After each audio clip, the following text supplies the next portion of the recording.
Hello friends, मैं हूं राकेश महमूद और आज हम बात करेंगे बीएई थर्ड ईयर के सब्जेक्ट एसी मशीन के बारे में, जिसका कोड है ET316। तो सबसे पहले मैं आपको इसका इंट्रोडक्शन देता चलूं। एसी मशीन के दो पेपर होंगे, पेपर ए और पेपर बी।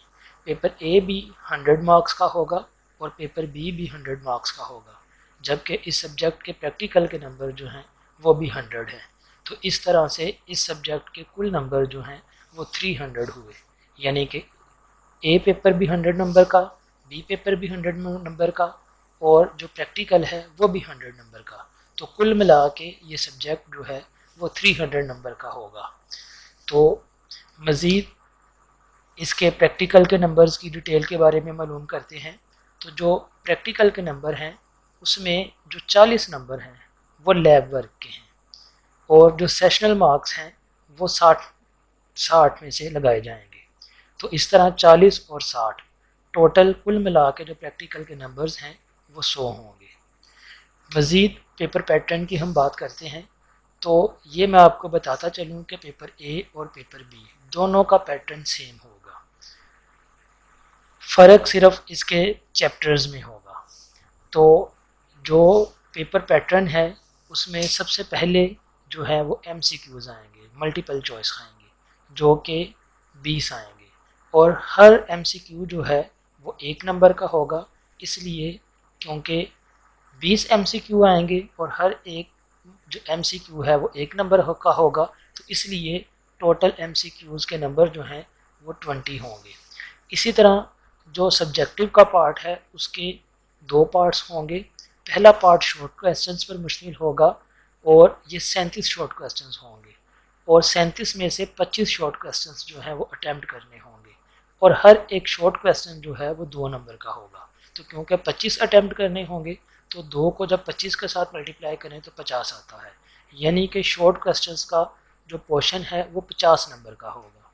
इसी तरह जो लॉन्ग क्वेश्चन है उसमें 5 क्वेश्चन आएंगे जिसमें से 3 अटैम्प्ट करना होगा और हर क्वेश्चन के जो हैं वो 10 नंबर होंगे और क्योंकि 3 अटैम्प्ट करने होंगे तो 3 को जब 10 के साथ मल्टीप्लाई करेंगे तो 30 आता है, यानी कि लॉन्ग क्वेश्चन का जो पोर्शन होगा वो 30 नंबर का होगा। और ये भी मैं आपको बताता चलूँ कि लॉन्ग क्वेश्चन के अंदर वो हर क्वेश्चन को 2 पार्ट्स में डिवाइड कर सकता है, यानी कि एक लॉन्ग क्वेश्चन है उसका ए पार्ट भी बना सकता है और बी पार्ट भी बना सकता है। ए पार्ट में कोई न्यूमेरिकल फार्मूला या इक्वेशन प्रूव करने के लिए दे सकता है और बी पार्ट में कोई थ्योरी का क्वेश्चन डाल सकता है। तो इस तरह जो टोटल नंबर हैं पेपर के वो 100 होंगे, 20 MCQ के, शॉर्ट क्वेश्चन के 50 और लॉन्ग क्वेश्चन के 30। तो टोटल ये 100 नंबर हुए।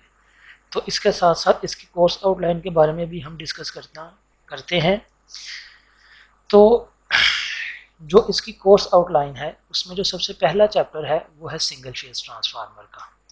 सिंगल फेज ट्रांसफार्मर में हम सिंगल फेज ट्रांसफार्मर का प्रिंसिपल पढ़ेंगे, उसकी EMF इक्वेशन, मुख्तलिफ टाइप्स पढ़ेंगे ट्रांसफार्मर की, ट्रांसफार्मर के टेस्ट और इस तरह से मुख्तलिफ उसके फार्मूले और कैलकुलेशंस के बारे में पढ़ेंगे। उसके बाद 3 फेज ट्रांसफार्मर आ जाता है। 3 फेज ट्रांसफार्मर की वर्किंग, उसके मुख्तलिफ कनेक्शन, उसकी जो बनावट है उसको हम डिस्कस करेंगे।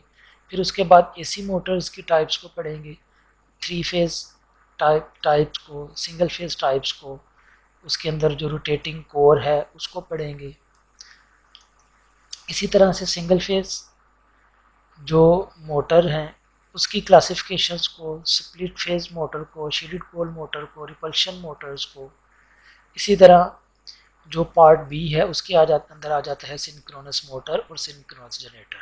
तो सिंक्रोनस जनरेटर की मुकम्मल उसकी EMF कैसे मालूम की जाती है, उसके काम करने का असूल क्या है, उसके ओपन सर्किट टेस्ट कैसे किया जाता है, शॉर्ट सर्किट टेस्ट कैसे किया जाता है, उसकी डिफरेंट जो है कि आप कैलकुलेशंस और उसके सिंक्रोनाइज करने का तरीका।